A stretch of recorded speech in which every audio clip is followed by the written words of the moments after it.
Shalom, Irma. See who here. Okay, so Boker Tov. Saltfish, Esther. Good to see everybody here.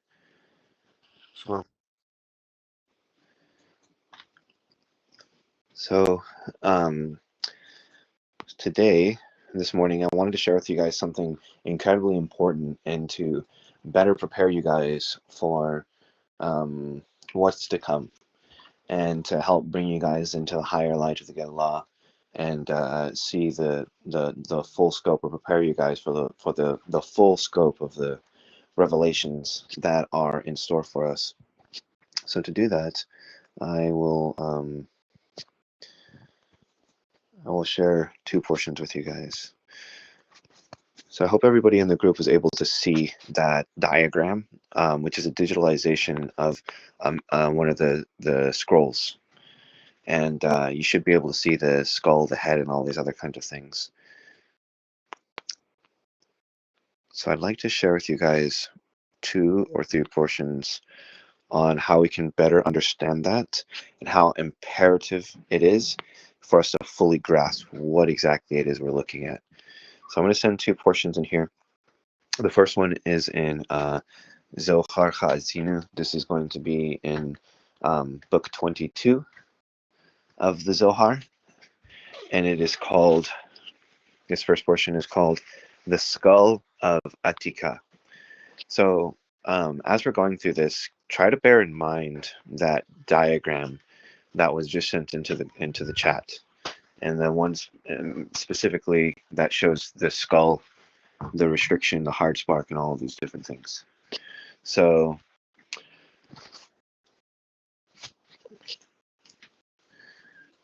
So 35 here says, I sent the link is in the group.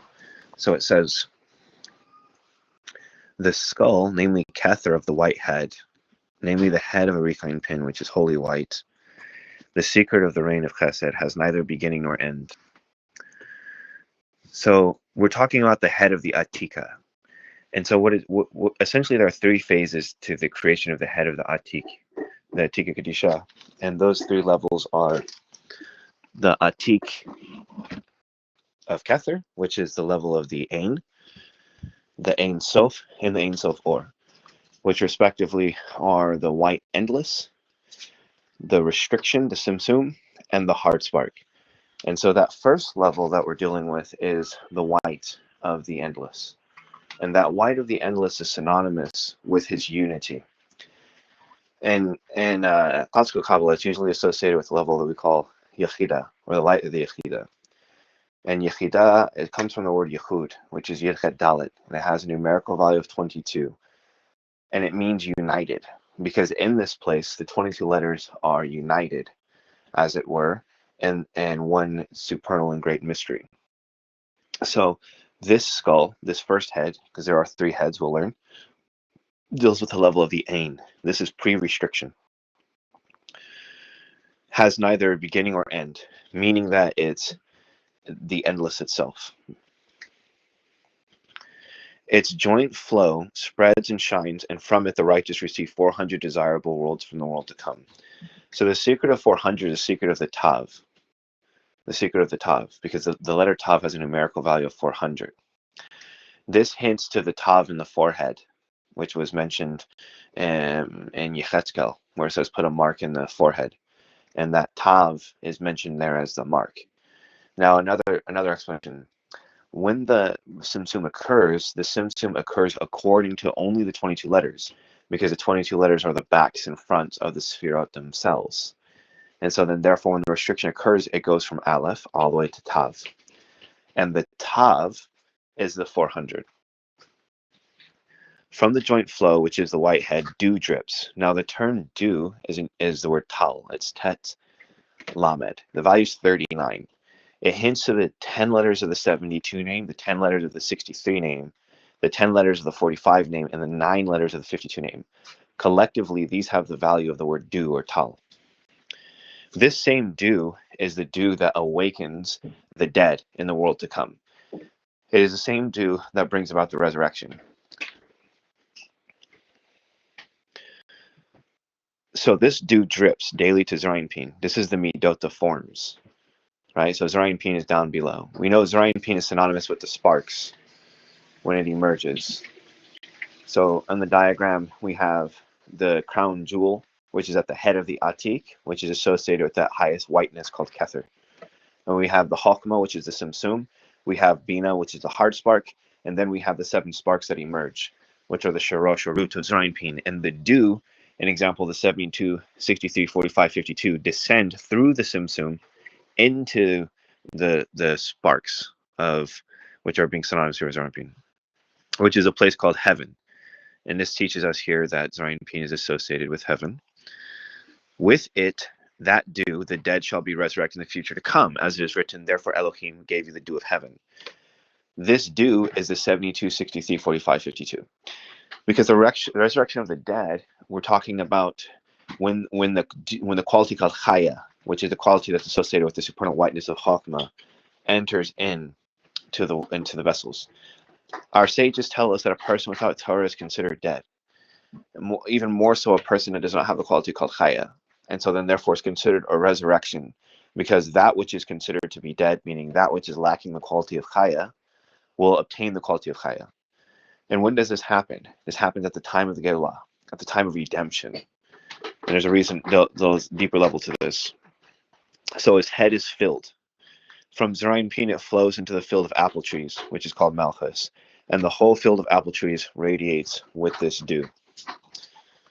So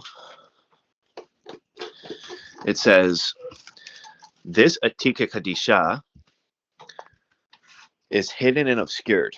So hidden and obscured refers to 2 levels up. Now, although all capitals here, it says which is a refine pin, that's not the case. So to give you guys a little bit of context, Yehuda Ashlag, who the Baal Salam passed away during the translation of Zohar. And therefore, the latter sections of the Zohar, during the time when he passed away, were not translated by him. The commentary was actually done by, if I remember correctly, his son. Nonetheless, many of the places where the commentary was inserted, that is, where it's all capitals, it was just simply not the highest level. And because it was not the highest level, the Kabbalah Center version of the Zohar is problematic in certain schools of Kabbalistic thought where they entirely reject some of the things that are pashtuned. Mainly because in a situation like this, the Atika Kadisha is not dealing with the Rikain pin at all. But of course, nonetheless, they inserted that in the commentary, which they probably should not have done. But this Atika Kadisha is hidden and obscured. So hidden, obscured, and concealed supernal Chokmah. So hidden and obscured refer to the Ein Sof or the Ein Sof and the Ein. So the Ein is the highest level, which is where the crown jewel is. And essentially it's the endless itself. No beginning, no end. That's the first head. The second head is the Simsum, the restriction. And the third head is the heart spark. The first story hinted at by hidden, obscured, and concealed supernal Chokmah is in that skull, because the skull of the Atik is the heart spark. When the light restricted itself to create that skull, it was in the secret of 22 letters, because the 22 letters restricted themselves into the heart spark, which is called the 231 gates. It's hinted by the word Israel, which means Yesh, Resh, Lamed, Aleph. The substance of 231 is the sod of Yesh Ma'ain, substance from nothing. And it says, surely only the head alone was exposed in the Atika, because it is the beginning or head of every beginning. And this is talking about the beginning is the supernal head. So it's so imperative to have an understanding of the beginning, right? When we're talking about the beginning of everything, this is what it means that Moshe would speak panim v'panim. So how is he panim v'panim? How do we say in the future? We'll see eye to eye with the Holy One. This is simply because the term eye to eye and panim v'panim are synonymous with seeing this skull, the revelation of the head of the Atik. And it continues here and is called, so it says, the skull is the heart spark. Surely only the head alone was exposed, the Atika, because there's the beginning of every beginning. Supernal Chokmah is the Simsum, above the heart spark, which is a head, is hidden within it. This is why the Simsum is called Chokmah of the Atik. because it is the supernal wisdom hidden within inside the skull. It is and is called the supernal brain, and the supernal brain is the whiteness. The brain is the processing of the endless itself, right? And that's the supernal whiteness of the crown jewel. Covered the brain and subdued and quiet the brain. None can comprehend it save itself.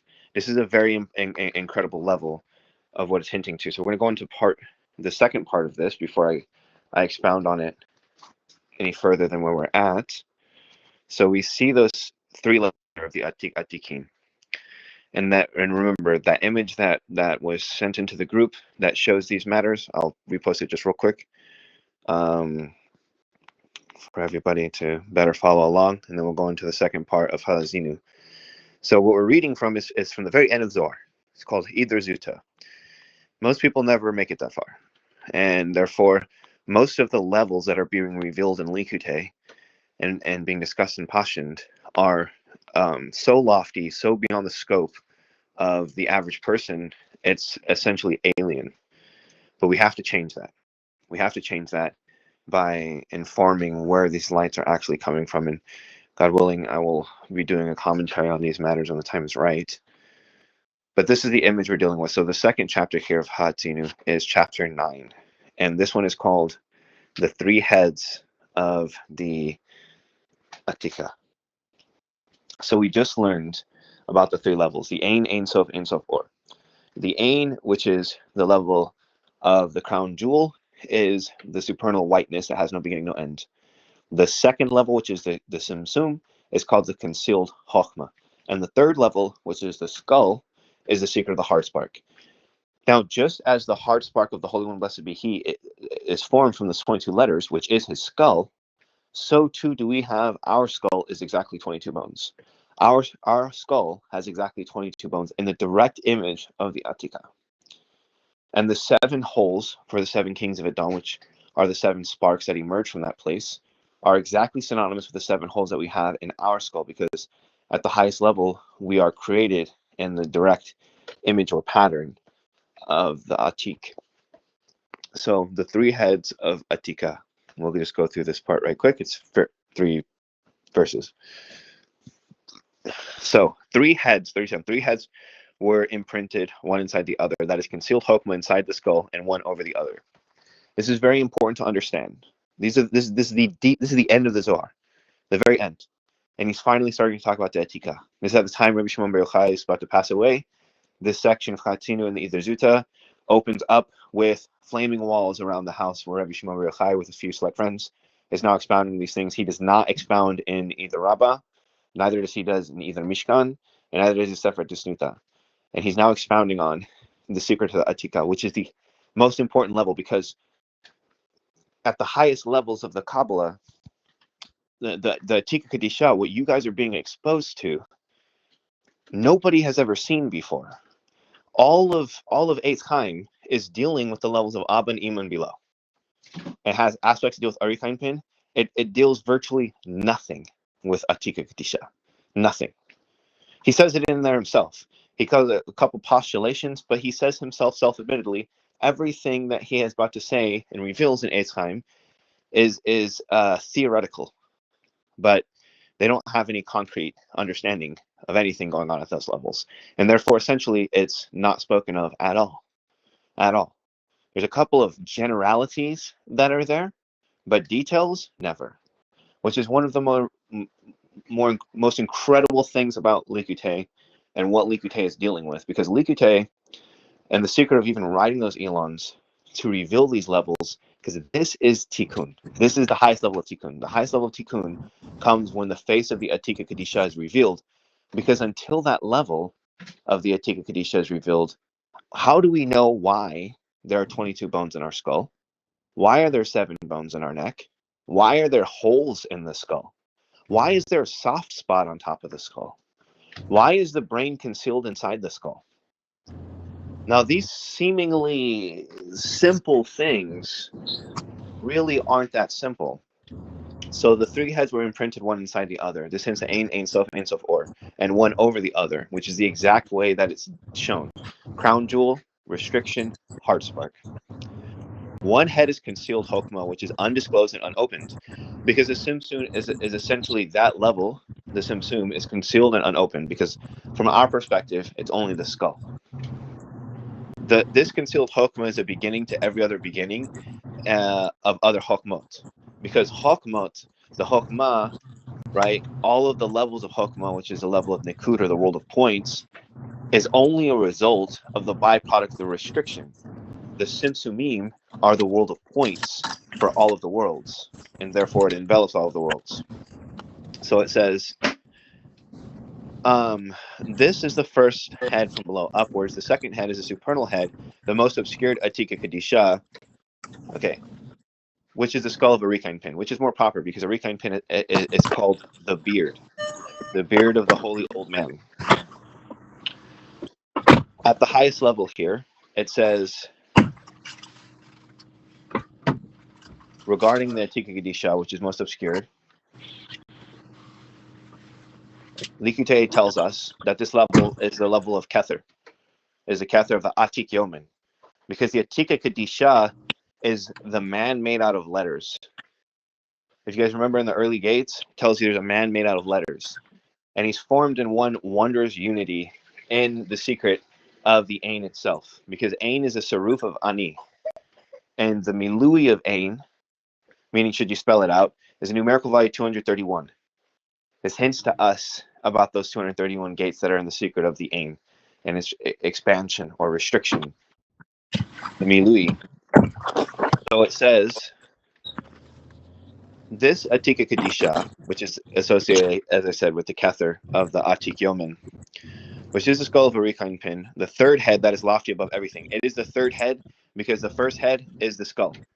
That is the heart spark. The second is the concealed Chokmah. The concealed Chokmah is the Simsum. And the third head is the Atika Kadisha. And these three heads are one. And this highest level, which is associated with the crown jewel, also arrange itself as a word man. What I mean by a word man is because the letter Ein means eyes. Fe means mouth. So then you have to understand that the letters themselves form the body of the Atika Kadisha. And the Atika Kadisha is synonymous only with these letters. Nothing else is associated with the Atika Kadisha because the letters are the Sharosh of all the worlds. The letters are the Sharosh of all of the Sfirot. There are no Sfirot at that level. This is way above Atzilus, way above any Partsuf, way above any Sfirot.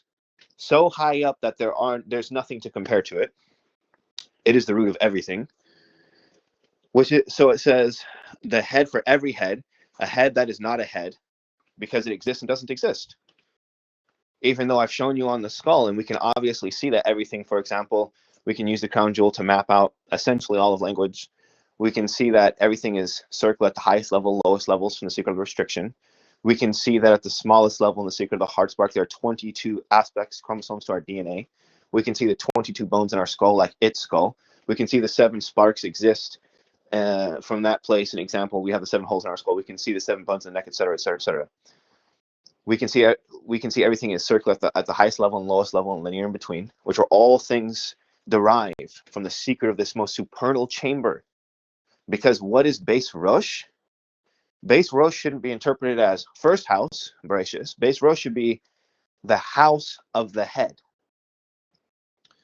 In that house is the secret of that head. When wisdom built a house, Beis Rosh is the secret of that head. And it is the most concealed of all concealments in the most supernal chamber. And the person who is truly worthy, filled with extreme Kadisha, can enter into that chamber and behold the secrets of their masters panim v'panim, just like Moshe Rabbeinu did.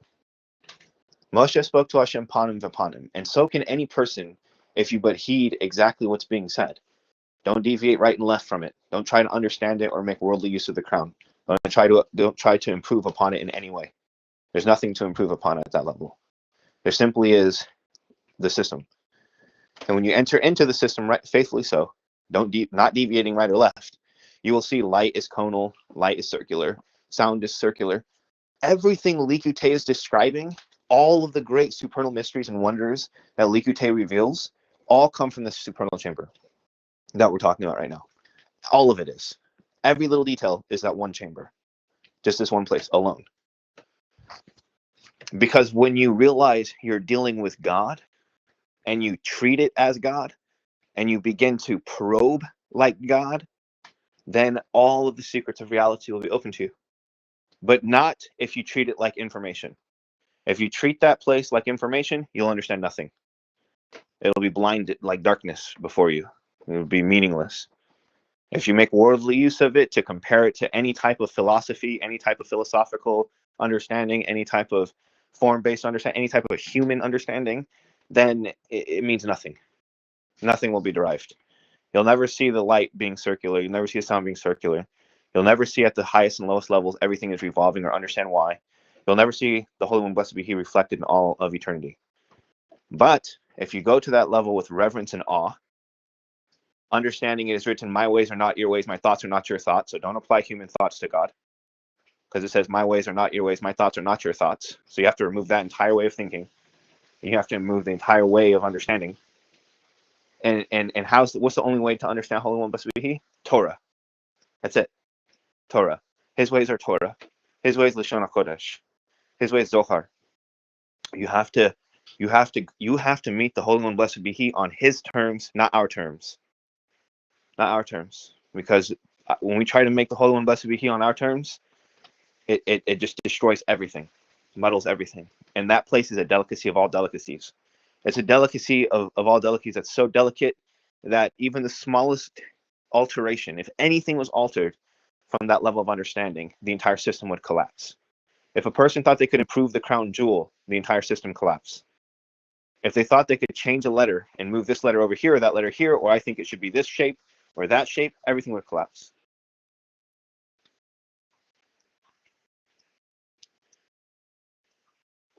So there's a head for every head, a head that is not a head. That is, its being a head indicates it is a beginning of expansion and comprehension.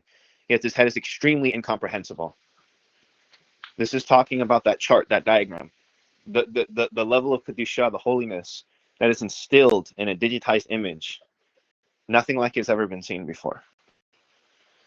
Gili is the one who's responsible for having done that image. And that is the flagship, the banner of Gili. You want to know what the flagship, the banner of redemption looks like? That's it right there. That's the art of the Holy One, blessed be He, at its purest and finest. Is the very skull, brain, and concealed brain of the Atika Kadisha. And we're dealing with the Atika Kadisha. We're not dealing with Atik Yomin. We're not dealing with a recline pin. We're not dealing with Abba, Ima, Zerayim Pin, Nukva. All of those things are inferior at the highest level when dealing with this level of Atika Kadisha. Atika Kadisha is pure Rachamim. Atika Kadisha's revelations could be to a Rasha. Because why? Because there's no Elohim before him. Darkness shines as light before him. This level of truth, this level of comprehension is not at the level of permissible and prohibited.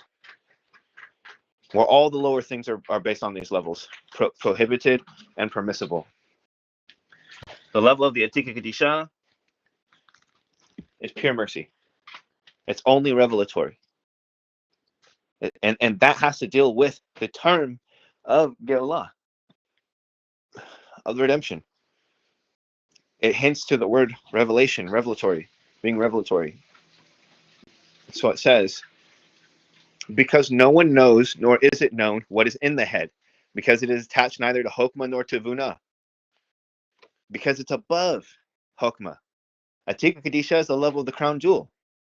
It's the secret of Yechidah, of all Yechidah. It's the secret of Yehud, Yeched Dalet, which is 22. That's what's united at the highest level. Those are the very body parts and aspects of the Holy One, blessed be He, of the Atika Kadisha himself. It's where the Tanya says, Ein Sof Berehu. Who is the endless one, blessed be He? It's the same one that's synonymous with Atika Kadisha, the ancient Holy One. Who is the ancient Holy One? There's no specification. It just is the ancient of all ancients. And why is it called Atik Atikin? Because the first Atik hints to Atik Yomin. And the second Atik is Atika Kadisha. Something so lofty and so great, there's nothing directly spoken of it. It's only whispered about in the most wondrous ways, and never directly. The Zohar is the only place where he finally, right, he's dying as he's saying this. He's giving these, he's bestowing this wisdom, and he dies at the end of this. About the Atika Kadisha, the highest level. This is what the Rav Shimon Bar Yochai was seeing. Exactly what you're seeing on that, Elon. It's exactly what he was understanding. And he's trying to communicate this to the friends. And he even says, well, if I reveal this, well, if I don't reveal this. Well, if I reveal this, because the evil will know how to serve their master. And well, if I don't reveal this, because if I don't reveal this, the friends will be robbed of this matter. It says, because no one knows, nor is it known what is in this head, because attached neither hope nor tavuna. It is thus considered, therefore now flee to your place. And the living creatures ran and returned, because no comprehension can apply there. Because there was no comprehension to that place.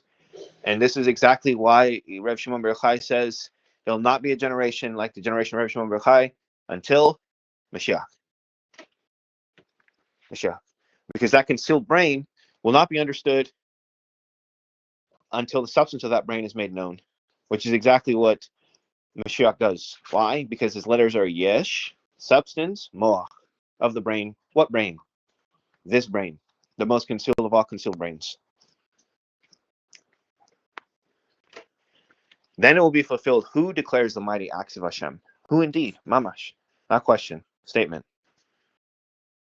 For this reason, Atika Kadisha, which is called not. Okay? What does it say? Uvgin keka Atika Kadisha ikre ein. It says it right there, 38, in the Aramaic, ein. The levels that are revealed in Likutei are such delicacies. They've never been seen before. A sefer like it has never existed before. There's nothing to compare it to. There's not a single Kabbalistic work out there that comes even the only books that come even in the same ballpark, but they're playing Little League, is Eitz Chaim, Apple, so on and so forth. But these books are playing Little League. It's Likutei, Major League. We're not even playing in the same ballparks, metaphorically speaking. The delicacies that are shown there. The extraordinary holiness that can't even be fathomed in words. Truly. And how important it is to fully embrace what's there. Because all of these other paths, all these other avenues, they all go just to one destination. It's all one destination. But there are many forests, many deep valleys, many different places along the way that become distracted. Not all pathways up a mountain are easy. It is called not, since nothing derives from it. It's incredible. But I've told you Ain is called Ani. And the best thing you can do, as I said, my ways are not your ways, my thoughts are not your thoughts, is as you read Likutei, do not try to improve upon anything. Don't try to change anything. Just simply receive the system that's being laid down. Save yourself a lifetime of study. People are just reading the beginning of the Zohar, and most 99% of people, they have no idea what they're even reading. And this is talked about at the end. Idr Zuta, we're in the closing section of the Zohar. For the Kabbalah Center version, it's book 22. The very end. And he's now just beginning to talk about these things.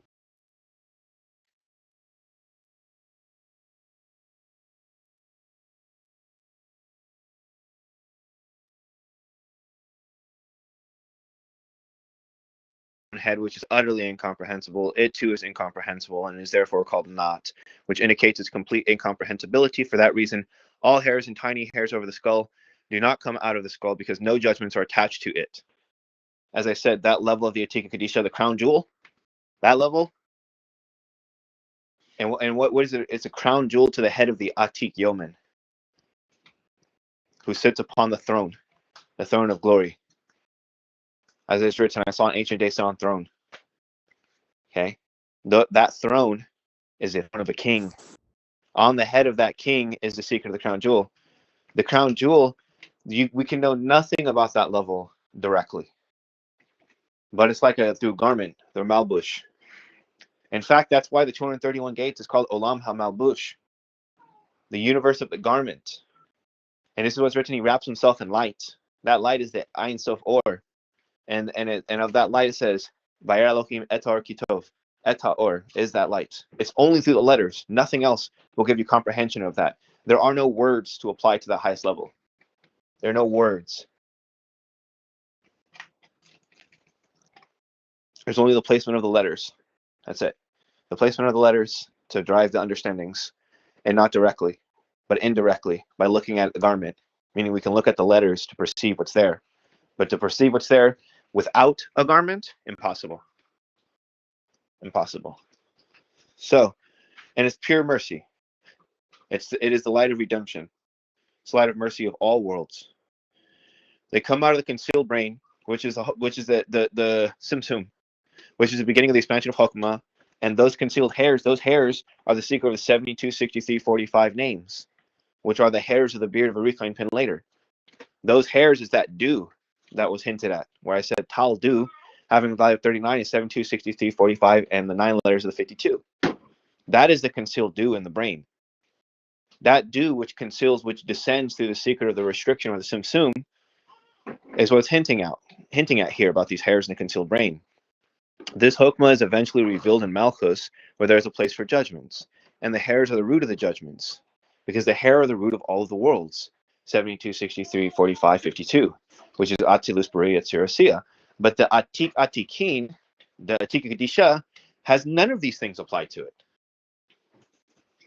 72 name doesn't apply to Atika Kadisha. In fact, the Milui of a name, because that's what 72, 63, 45, 52 even are, it's the numerical value Elohim. It implies judgments. It implies Sita Akra. Because everything is considered klipathic in relation to it. Everything is just considered an inferior husk in relation to the level we're talking at. Everything else is considered inferior husk. That's why it says there's no judgment to it, because there's no hairs attached to it. Because the hairs are the secret of the judgments.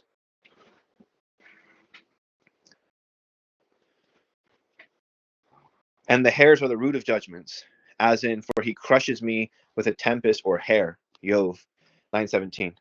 That means because the worlds of Atilus, Berea, Yetzir, and Osiyah, which exist within inside of this concealed brain, which is the secret of the restriction, where the shorosh of all the hairs are, everything there is operating in judgments. Judgment is another term for measurement. But the highest level where the Atika Kadisha is, it's called Ein. And what does it say? There's no beginning and no end to it. Hence the hair of the head and beard come out of the concealed brain, which we know the beard is the secret of a recline pin, which is the secret of those hairs 72, 60, 45, which it goes into in Likute. Though in this case, there are no judgments in the hairs but roots only. Exactly, because it's the roots of everything. They're all smooth. That is soft without judgment. And they're all equal in weight, because everything here is of the same light of mercy, meaning it's all in the secret of the endless. And that endless light is only rachamim. It's only mercy. Its mercy was the bestowal to everything inside the Simsum itself, because the entire Simsum itself exists only within the light of its mercy. Meaning it only exists because of the mercy of the Atika Kadisha, the ancient of all ancients, the ancient holy one, which nothing can really even be applied to outside of the garment that I've explained to you about, the Olam Hamelbush, which is the 231 gates, the concept of tree on top of tree, which is only hinted at in Omek Hamelech by Rav Naftali, who was one of the chief disciples of the Arizal. There's no other sefer. It's so lofty, Eitz Chaim doesn't even talk about it. Because Chaim Vital wasn't dealing with those levels. And Rav Naftali only hinted at those levels.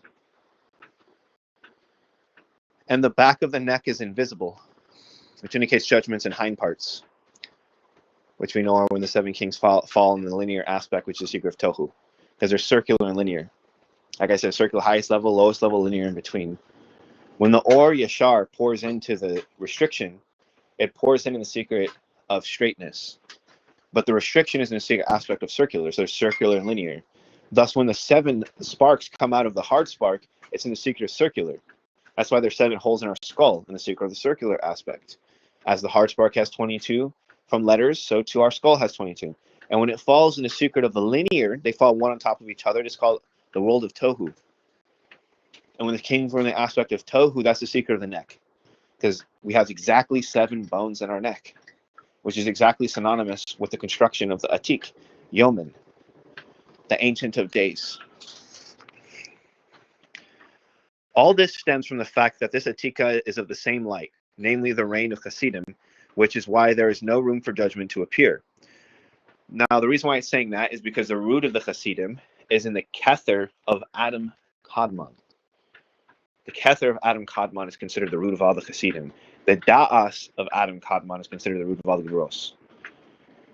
And so this is a lofty Lurianic principle they're trying to expound upon here. But it's dealing with something at the highest level. It is all in joy and never changes from illumination of mercy. Because that level, the crown jewel, what bad could ever come from it? What evil could ever come from it? None. There's no evil. Anytime a person engages with the crown jewel, they learn Elah separates man from Shin, air house, water, water house, air, all these different little miniature revelatory aspects. It's only mercy. It's 100% bestowal, 100% revelation, 100% mercy. Always, never changing. It will always ever be mercy. Even if we abandon it, it will not abandon us. And it will never cease to be mercy. That is, though we distinguish between three columns, right, left, and center, it never strays from the aspect of the right column and is ever mercy and Hasidim in nature. Okay, now that part is an insertion in all caps, but essentially the general idea is that though we perceive things in right, left, and center, it is always in the aspect of mercy and does not alter, meaning it's always straight, because it says all the ways of Hashem are Yashar. It abides in the 13 attributes of mercy, because the 13 attributes of mercy is the beard of a Rikain pin. And because the Atika Kadisha settles in the beard of a Rikain pin, which is the construction from the first three sparks, Shin, Tet, Nun, of the sparks, right? The Chesed, Gevurah, and Tiferet of that aspect, which ultimately create the 13 attributes of mercy. 9 attributes are formed, 3 to Shin, 3 to Tet, 3 to Nun, right? And the 4 concealed aspects, meaning the highest Ein Sof, Or, which are the 3 concealed heads as being hinted at here, and the level of the sparks for 4. Those with the 9 features of the Shin, Tet, Nun, as was explained, create the 13 attributes, which is the secret of the Beard of Pin. Because the hidden Chokmah in it divides 3 times into 4s, which is 12, and Atika itself includes them and rules over everything. Together with it, there are 13 attributes. So I don't want to go any further than where we're at. But I want you guys to just have a small glimpse in order to have a proper understanding of what type of material you guys are actually engaged in and what you're actually studying and where it's to be found and how to understand it and to see that the Zohar is speaking about these things incredibly plainly. Without the Tikkun, what is the Zohar even saying? This is why it was so imperative to have Ilanot. But even in the Ilans, they don't reveal this level, because the levels that they were dealing with were speculative, and many of them were general, and they could not derive specifics. But I've revealed to you all, and in the many places of Likutei, as in all 50 gates of understanding from Likutei, essentially 90% of it is derived only from the secrets of this one chamber. And this chamber can be opened to you. This is exactly what Likutei was talking about, where it says you enter in chamber by chamber until you enter the chamber of the king. You start off on the outer walls, and you enter into outer court, then inner courts, then inside of the palace, then through many rooms and corridors. And finally, eventually, you make it in to the king's chamber. And even more, you can enter into the secret of his bridal chamber, where the most delicate aspects of the king are revealed, the aspect that no other person sees. And that's the aspect in which we then see reflected in ourselves. To know the impossible. Who could possibly declare why you have 22 bones in your skull? Do you know how what do they call that? How ridiculous that is? Who can declare you have 22 chromosomes to your DNA? Do you know how absurd that is? Do we fathom how ridiculous that is? That's impossible. The only person who could do that is God. That's it. What scientist is going to declare exactly why we have 22 chromosomes, exactly why we have 22 bones in our skull? But yet I'm here telling you that chamber is real. It is real. And the light of redemption awaits in that, and is fulfilled in the verse where it says, on that day they'll see eye to eye. And on that day, it says panim v'panim, face to face, literally, face to face. What does it mean? Now you understand. Lift up your eyes and see me, Brila. Who created these? All of these different hinting verses hint to the Atika Kadisha. The Atika Kadisha is the secret of what is certain. I'll praise you from the land of the living. The land is the earth opened its mouth. It's oral Torah. Living is wisdom gives life to its possessor. It's Atzilus. I'll praise you from the land of the living just simply means I'll praise you from the oral Torah of Atzilus, because there is a new oral Torah that is derived from the secrets of the Atik that's being revealed to you now. That is the highest Atika Kadisha timeline. It is beyond world peace. The levels in it are beyond human comprehension. For example, why is light conal? Why is the light circular? Why is the sound circular? That's impossible things. If you went to go try and ask a scientist why that happens, they're not going to be able to tell you. If you told them why there are 22 chromosomes, they're not going to be able to tell you. If you told them why is everything revolving at the highest and lowest levels, they're not going to be able to tell you. Why are electrons revolving around protons and neutrons? I don't know. We don't know yet. Science doesn't know. Why are there orbits? They're going to tell you because of gravity. Why is everything linear in between those two things? It's so imperative to enter into this light, to enter into the fullness of its mercy, and to fully embody, to empty out the kalim, where it's written, my ways are not your ways, my thoughts are not your thoughts. Two levels. One, imperative not to apply our thoughts to it. Imperative not to think we can improve it or alter it in any way. Because to do that will just remove you from ever understanding it completely. And to probe it and not treat it like information, like everything else. Do not make worldly use of the crown. It says a person who makes worldly use of the crown, a death penalty. But death means descent. It means to descend, meaning that the person who diminishes, who reduces to wheat, he who treats these levels like basic information, like any other information in this world, will be exiled, self-imposed exile from that place, never being able to probe the great glory that awaits that person, if they should but enter into that place properly. Which all of this and all of these evidences of, and all these elons and all these tikkunim are just a reflection of its great glory, to show you that it's there. And in the heavenly yeshivas, this is exactly what they're studying. Because when we get to the land of the living on the other side, they're still postulating the great infinite. Because we're going to see the same formation, same archetypals as we do here, there. Evidence of this is in your dreams. You're still seeing tree on top of tree and people. You're still seeing Elah separates them from Shin. It's not just 100 million galaxies. It's 100 million angels. The 100 million firmaments. 700 million demons. When we start to get to those levels to comprehend those things, and when you start to see people have a face, a tree of the face, and they capture the tree of the body, when you start to see they have a skull, when you start to see all these different levels, even in their dreams, we can see that these same archetypals are far superior to all of them, and that they're studied even in Olam Haba. They're studied even in the world to come.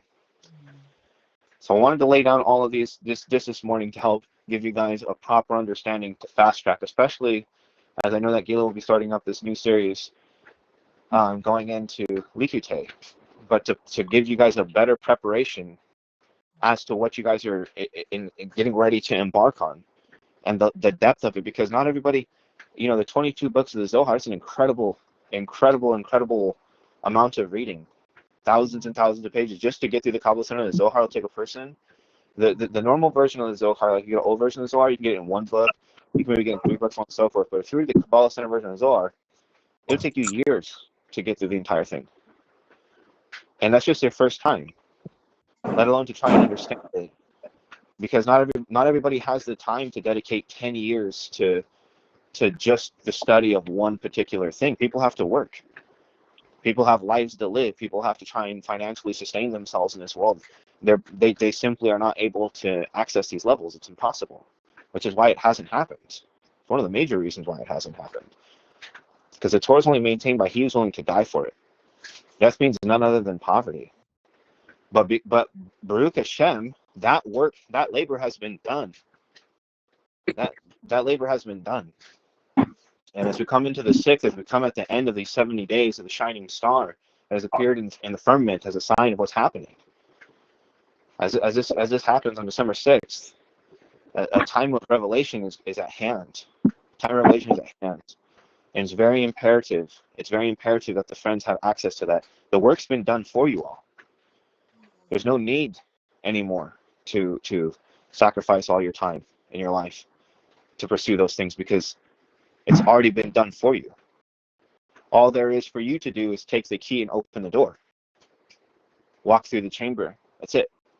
But to have the proper respect, adoration, and understanding of what you're walking into, what you are in the presence of. True YIRAH, to have the real awe. That's the only way to enter in that place. When you understand it from the awe of Hashem, and every level in there so sacred, so precious, that's when you understand 22 chromosomes to your body. That's when you understand 22 to your skull. That's when you understand where the light struck the hard spark, you have a soft spot on top of your skull. And many other just ridiculously beautiful secrets that are revealed. So that's all that I have to say for this matter. For now, there are other things I could certainly expound upon, but it was an incredible amount of detail. I would encourage all of you guys to at least bookmark, or maybe set into like a notepad or something, links to these 2 sections talking about the Atika Kadisha, and to save that image that was sent to you all from the Elon. Save it and contemplate it. Use it. It is a tool. It's a key to help you open the doors. To help you open the doors. And contemplate the passages about the profound depth of what's being revealed on those levels. And see what's there. So thank you all this morning for joining us. And as Avraham said, open my eyes and behold the wonders of your Torah. I suppose if anyone has any brief questions, I'm happy to answer them. Amen, amen. Amen. Baruch Hashem. Toda Rabbi. Thank you so much. Amen, amen. Thank you so much.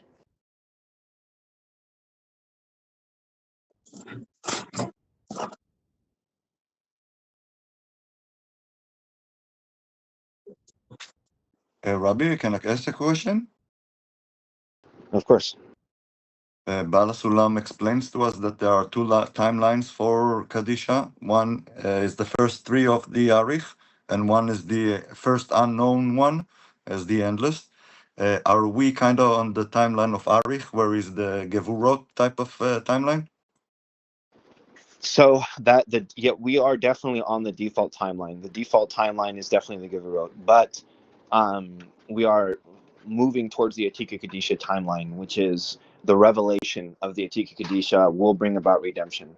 It will bring about beyond world peace, because Tikkun Ha'olam doesn't mean Tikkun Ha'aretz. It does not mean Tikkun of the land, does not mean Tikkun of the earth. It means Tikkun of the universe. The universe. Because the same truths that you are all being exposed to are not limited to human beings.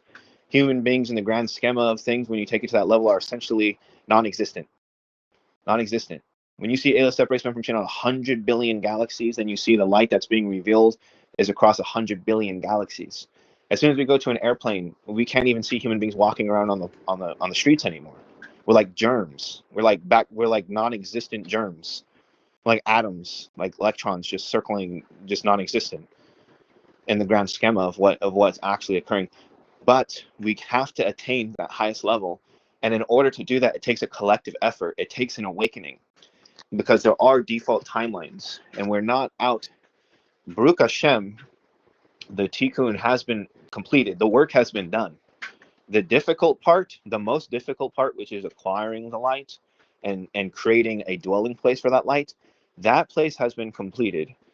That part has been completed. But now it just requires the revelation. And it's a collective effort in which every person has a role to play.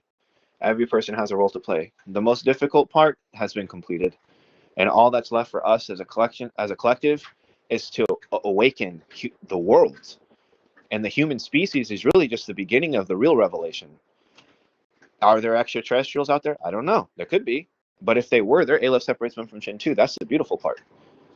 But you are right, though. There are different timelines. It says everything that will be has already been. And you have to live your life as if the world depends on you, because it really does. Only the Yetzer Hara can deceive you to think that it doesn't.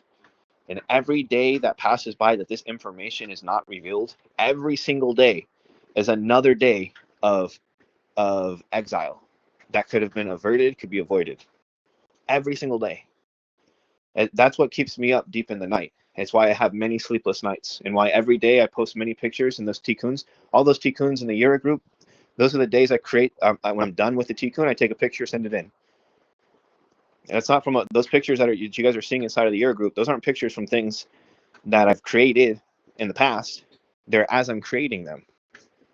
Every day. Because when you realize that your correction is the world's correction, meaning that when you decide to make a tikkun, when you decide to tikkun anything about yourself, it causes the entire reality around you to have to converge and compensate for your new rectified form, which means the only timelines that now exist are timelines in which you've performed certain actions or tikkuns. A great example of this is that if a person, I can give an analogy. If a person writes a book, now every timeline in reality has to compensate for the timeline where said person wrote a book. This is a great example to see how your actions affect the world, and how your actions affect entire timelines. In a timeline where you apply yourself and create artwork, now everyone's timeline in the world has to compensate for a timeline where you've created that artwork. And that artwork in those books can move to change the entire world. And the same thing with every single level. And to get into that timeline of the redemption Galah requires a collective awakening. And once the awakening of the collective has occurred, it'll fulfill. It says, those that are of that light will build up the old waste places. It does not say that light will do it, because it is not a singular effort. Meaning that the purpose cannot be upon one person. The light will come through one person for sure, meaning that one person will be the ignition starter. There will be one person who starts the fire, as it were, a spark that caught the world on fire. But every person has a role to play in that fire. That is to say that if it had been any other way, if all of redemption was just solely on one person, then everyone has no purpose, and there's no meaning to your existence whatsoever. There's no purpose for you. You have no role to play then. But if the Holy One, blessed be He, said it as a collective effort, now every person has a role to play, and now every person matters. And that's the truth. The real truth is that every person does matter. They do matter. And that's the awakening that we have to have at hand. And you have to fully, with fullness of being, know that. It's not to understand it, or the idea of it, or to intellectually comprehend that you matter, or that the world is dependent on you. You have to know that in fullness of being. And then the awakening process can begin as a collective effort. And we want to avoid the default timeline, because the default timeline is essentially your children will enter the land. So that means that the days of Mashiach will be like Har Sinai, yeah, Revelation, and will be like the days of the exile, which is all our sages say this. But you have to understand what happened during that time period. During that time period, it was not Israel that entered the land; it were the sons of Israel that entered the land. That generation had to be wiped, because none of them were worthy. Why were they not worthy? For a variety of reasons why they weren't worthy. At the time of the highest revelation, they strayed away and did things that were abominable. They fell short heavily of such revelations. We want to avoid that timeline at all costs. The Zohar says the Holy One, blessed be He, makes decrees and the righteous nullify it. Even though it archetypally occurs, meaning it occurs according to the Torah, we want to avoid the timeline where the revelation is at hand and then everyone just becomes lukewarm and apathetic and have no simcha, no rejoicing, no yirah, no nothing, like the generation of the wilderness, because the punishment for that timeline is your children will enter the land, which means that this entire generation will be wasted and will be done away with before redemption occur, and that will ultimately because we failed. And that's a failure timeline, and we do not want to go out in that timeline. Ultimately, the Holy One, blessed be He, will succeed. But will we be a part of the redemption? That's up to us, if we choose to. We still have a choice. We can choose to be the light of the redemption or not be the light of the redemption. If we choose not to be the light of the redemption, then the Holy One, blessed be He, will do away with us. Just like He does away with, just like a gardener does away with a crop that does not produce fruit. It is uprooted and new seeds are planted. And an analogy is written: your children will enter into the land. Your children will enter into the land and possess it. And them, they'll die in exile. The generation. That's this generation. Because the revelations of the Atika have not revealed the way that they have since Har Sinai. Never in human history, except for Har Sinai, could you see God in reality around you. And yet at the time that God is made around them, many people are like the mixed multitude. They're worshiping golden calves. They're evildoers, rashas, complainers. They're lukewarm and complacent. They rebel. It's incredible. It's terrifying, really. It's really terrifying. The default timeline is a terrifying timeline. And we have to be, but if we become aware of it, and we understand that YIRAH kind of has this programmed on this level of the judgments, we can break free from that. But only if we decide to be the change. We have to be the change we want to see in the world. Because when we decide to embrace that change and you fully are aware that the world depends on you, and you live as if the world does depend on you, because it really does. The YIRAH is only lying, and all other people ruled by the YIRAH are only lying to tell you otherwise. When it says to walk in the ways of Hashem, mamash, literally, create heavens and establish earth. You are my partner. Be a partner with the Holy One, blessed be He. You are kings and queens. It's written, a nation of kings and priests. We have to realize it's only the foolishness of the YIRAH which tries to beat somebody down with the illusions and delusions of ego. What is even ego? It doesn't even exist. I gave an analogy about the beasts, which are the Kalim, the YIRAH. The redemption is not for people's egos. The light is not here to redeem people's egos. The light is here to redeem the light, the soul of the world. That's the Shekinah. And along the way of the redemption of the soul of the world will be a bloodbath of slaughtered egos. This is what's written about. He came to make war with the nations. It says about Mashiach all the time, where the nation is 70, it's the 4, it's the midot. It's the midot. Because those things have to be done away with. The beasts have to be sacrificed. What is surrounding the altar? The blood of slaughtered animals. What are the animals? It's the midot. Because things like Elah separates men from Shin, like the center column is yellow, and so we pee yellow, stomach acid yellow, phlegm in our lungs yellow, teeth plaque, earwax, boogers, eye crust. When the left column is red, every female produces red. Right column is white, every male produces white. Those things aren't up to us accepting it. That's not. There's no. Oh, that I accept that. There's no you involved at all. There's just that is eternal. There's no war to be fought against it. There's no argument to be made against it. There is no real acceptance of it because it is. There's a great parable that says, the truth is rarely what you wish it to be or what you expect it to be. The truth is, and you must bend to its will or live a lie. It's a great quote, but essentially the general the idea is only the deficiencies in our midot or ego would possibly try to do something against that. Those things are eternal, which means that if we took the human being out of the condition, like let's say all the human beings on the planet Earth just disappeared, we just no more human beings. Elah separates them from Shin 100 billion galaxies, which means that the acceptance or rejection of Elah separates them from Shin is irrelevant. Doesn't even exist. Doesn't even exist. And then you can see the great evil that happens with the ideas of even trying to accept or reject or to make use of such light, of a human being, which is like a speck of non-existent dust, something so minuscule and small you don't even see it. It's terrifying. But That's on the judgment timelines. And that's the default timeline that's happening right now. But we're changing it. We change it by every day pushing towards the light. We change it by making tikkuns, by speaking about it, by studying it, by making videos, by doing tikkunim. For example, Gila did another video with the Zohar, with Shoshan today, and pushing it forward. That's a prime example. Moving the timeline forward so that the collective compensates for the new introduced variables. Benny, you make videos all the time.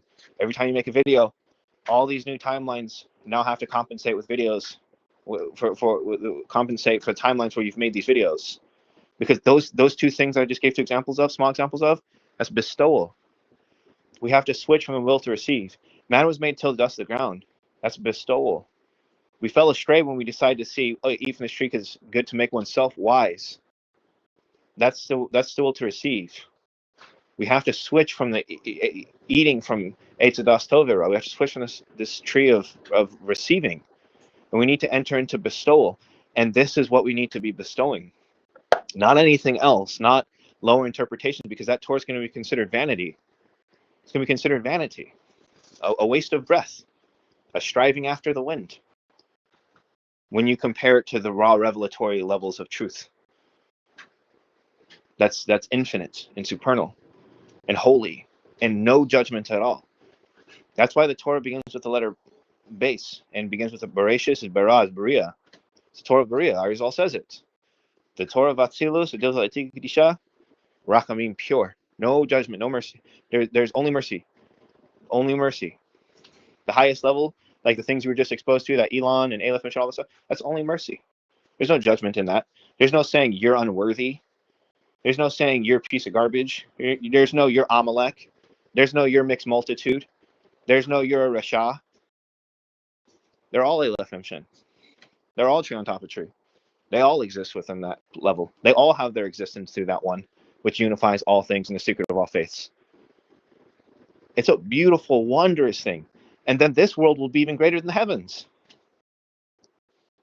This world we live in right now will be greater than the heavens. Far greater than the heavens. Because things will be done here in such beautiful lights, beautiful way. Because when we become awakened, what we want to do is bestow the awakening to others, to awaken them, others. You don't have to, if a horse doesn't want to drink water, you don't let the herd go without or starve because one of them doesn't want to drink.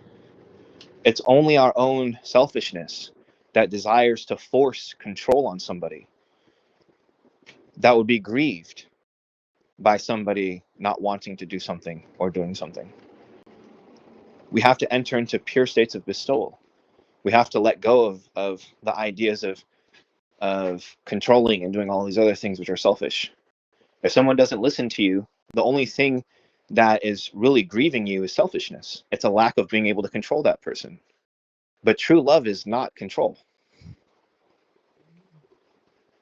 So then why waste the time of one person not listening and fighting with this one person to try and get them to drink or to listen or do whatever at the cost of thousands of others that would do anything to receive that light? So when we switch into that level of bestowal, and that's how we get into that higher timeline to give to everybody, and we will, but that's how we do it, then the redemption will occur at its highest level, the pinnacle level. The ingredients for the timeline are here. What's happening occurs in every timeline. In every timeline, Elah separates from Shem becomes revealed, the skull of the Atik becomes revealed, the Tikkuns become revealed, the Elons become revealed. Just what do we as a collective decide to do with that information is what determines how this show ends. What we decide this day, today, every day, what do we decide to do with it? That's what determines it. And we have a choice, and you have to see the power you have in that choice, and the power you have in your creation. And every person creates differently. Some people create music, some people create artwork, some people create videos, some people create all kinds of different things. Some people orate, some people teach. There's different kinds of bestowal. It's not limited. Everyone doesn't actually bestow the same thing. But once we do enter into that highest light, though, Then we'll see the endless in everyone and everything. Everyone will see the endless in everyone and everything. They will toss off their chains, their gold, their necklaces. They will throw their idols away from them and say, we have inherited lies and falsities. They will run and cleave to the hem of the garment of the Jew. The Jew will be bewildered because the Jews already won't listen from the very offset of it. Like just like Rav Kaduri said, the Orthodoxy aren't going to listen to him.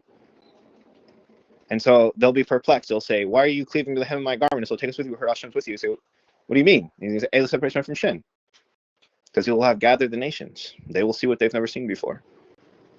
They'll say, the one who taught us is there, over there, that guy. But it'll be that light. Because all that guy's going to do is say, go to that light. It's a collective thing. There's many great secrets to the bewilderment of what is to occur. But at the highest level, we'll celebrate each other's differences. There'll be beautiful, different reflections of the Holy and Blessed be He. And then the Elohim, meaning the nation, meaning the Sarim, will be gathered into the bond of faith. And it will become the root of all faiths. Every faith, no matter how it is. Because they're all according to those designs.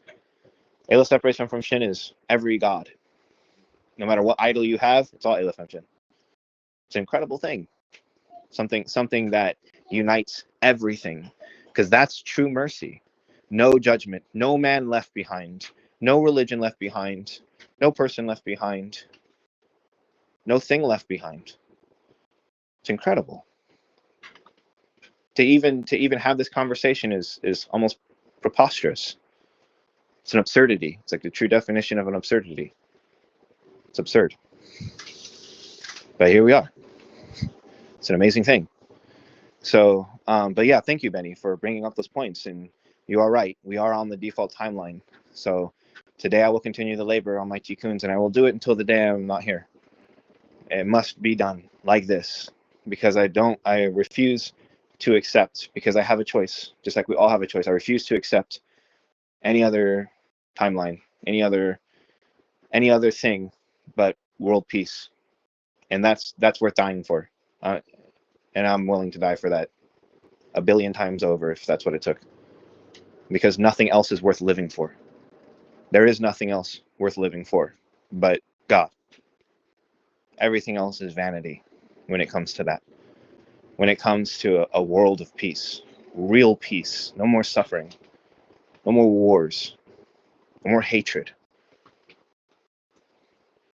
Doing nothing about it is accepting the world in its current state, which is terrifying. Because this world is incredibly divided and filled with great evil and hatred. And if there's a chance for that to be done away with, and mercy and love and awe, it's worth everything. It's worth everything. So, but okay, guys, many, many, many blessings. I hope that Hashem brings about great mercy and abundance upon you all. And may you guys have a wonderful day today. And really consider how important each of you are in the grand schema of what's occurring and how to apply these things, seek them, and really take into consideration that the world is dependent upon you all, and not just you all, but also all the people that will awaken collectively, and even more so. So, blessings until we speak again. Shalom and salah.